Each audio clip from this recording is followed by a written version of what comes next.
Hello everybody and welcome. In this video I'm going to show you how to enter prank mode on your headphones JBL Everest.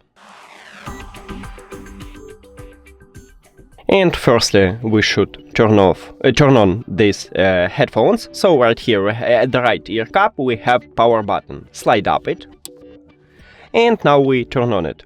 So, if it's your first connection and you do not connect it to another device, it will enter to prank mode automatically. And now this LED light starts flashing and we can see it at the device list. But also we can enter to prank mode manually. So, as I said previous, you just turn on your headphones, and after that, right here at the right ear cup, we have this Bluetooth button. So you press and hold on it for at least 5 seconds, and after this LED light starts flashing, you enter to prank mode. That's it. Thank you for watching this video. If you found it helpful, please consider subscribing to the channel and leave the like on the video. See you later.